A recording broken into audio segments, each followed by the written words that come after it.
ne devient pas riche en travaillant dur. On devient riche en bâtissant un réseau autour de ça. L'argent vient financer une idée. Mais le potentiel crée de la valeur. Quand nous allons à l'université ou aux humanités, quel que soit, le problème se pose à quel niveau? L'école primaire vous donne l'information. L'université vient vous enseigner un métier. Mais ce n'est pas le système actuel. Le système actuel et l'école primaire et l'université, tous vous donnent des informations, puis ils vous disent, allez-y, vous découvrez. On ne fait pas de l'homme créateur de richesses. Le potentiel que Dieu a mis dans l'homme, c'était pour l'amener à produire un changement constitutif dans sa société.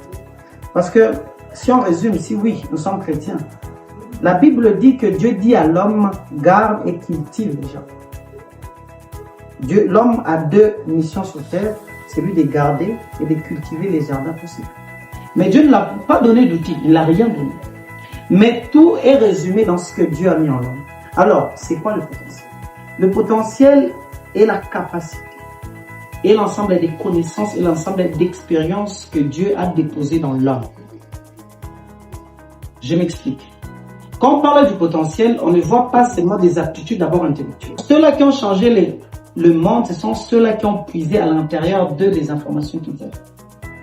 C'est-à-dire, certains se sont appuyés du fait qu'ils étaient des bons dirigeants des masses, des bons leaders, des gens qui les faisaient confiance, ils attiraient facilement. Ils ont fait un système autour d'eux, ils ont créé de la valeur et ça produit un résultat.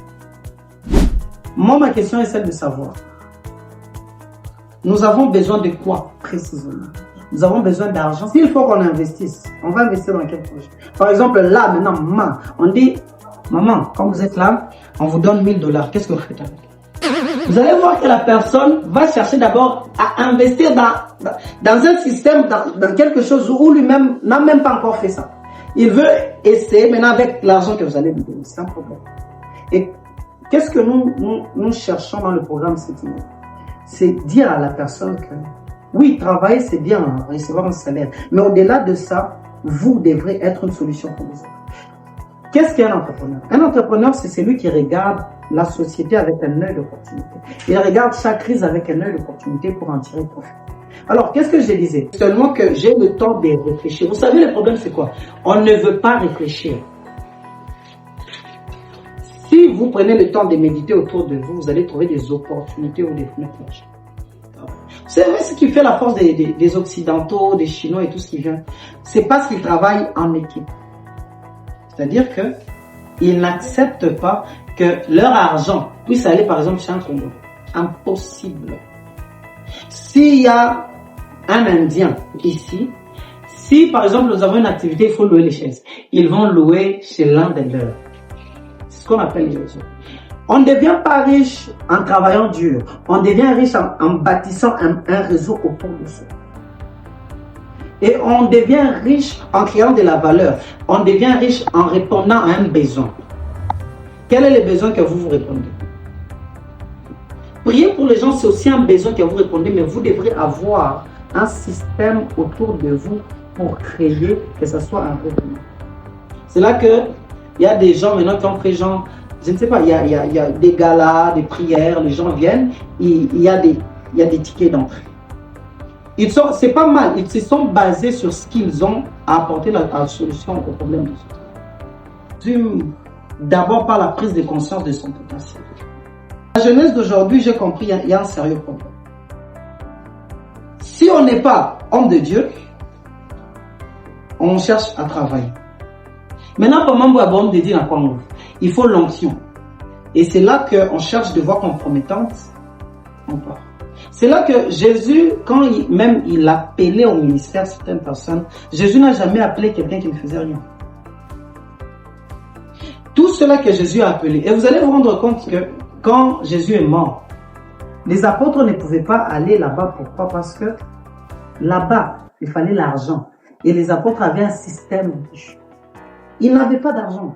Il fallait qu'un Joseph d'Arimathée, un autre disciple, qui avait compris la loi des finances, c'est-à-dire il pouvait travailler pour aller réclamer le corps de Jésus. Comme un jeune, là, j'ai échangé avec lui, il m'a dit concrètement, moi je n'ai pas d'argent.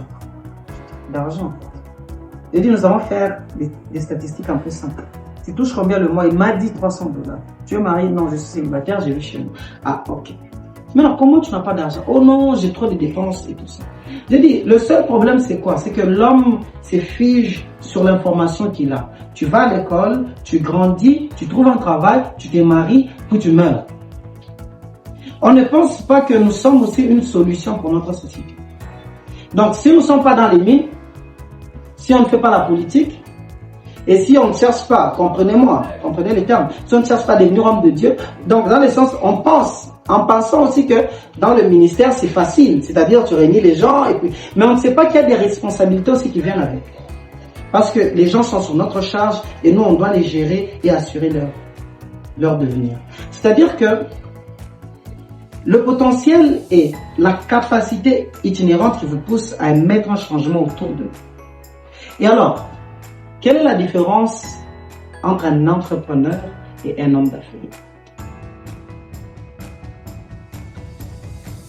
Un entrepreneur est une personne qui cherche des problèmes et dont lui, il a la solution. C'est que nous voulons être une solution qui crée des revenus pour les autres, ou bien nous, on doit travailler pour que les autres puissent avoir des revenus et nous donner un salaire. Les salaires, il y a la loi en économie, ce qu'on appelle la loi de l'airain et du salaire. La loi de l'airain et du salaire stipule ceci. Ne donnez pas plus ou moins à un employé, étant donné de le faire parvenir seulement jusqu'à la fin du monde. Vous allez vous rendre compte que vous vous êtes jamais demandé que sur un CV, pourquoi on demande l'état, tu es marié ou tu es célibataire. C'est pour qu'on sache la responsabilité que tu as et le cachet qu'on peut te donner. Imaginez-vous, il est sans contredit de dire qu'on donne à quelqu'un un salaire. Je connais des vieux ici, ils touchent des salaires de 1000 dollars. Ils touchent à 1000 dollars, mais ils trouvent que les 1000 dollars là, il peut. D'abord, premièrement, il cherche à se payer une voiture. Deuxièmement, il cherche à se marier. C'est-à-dire qu'il va travailler dans 3 mois. Il réunit, il fait un mariage glorieux, pour qu'on l'appelle patron.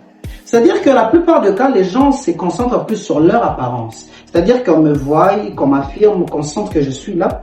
Et fin de fin, la plupart de ceux qui travaillent, peu sont ceux-là qui ont bâti un système après.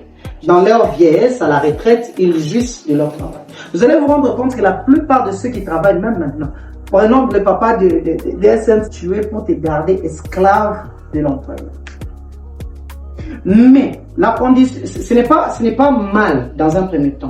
Mais c'est mal quand vous êtes figé sur ce que vous recevez. Vous vous contentez de ce que vous recevez. L'homme rendra compte à Dieu de ce qu'il a fait de ces 24 heures sur terre. Vous savez qu'il y a des entreprises maintenant qui vous tiennent assujettis. Vous travaillez même les dimanches. Dieu n'a pas créé l'homme pour qu'il soit dépendant de l'argent, pour qu'il court après l'argent. Dieu a créé l'homme pour que l'homme réfléchisse et qu'il crée de la valeur autour de lui. Créer de la valeur, c'est faire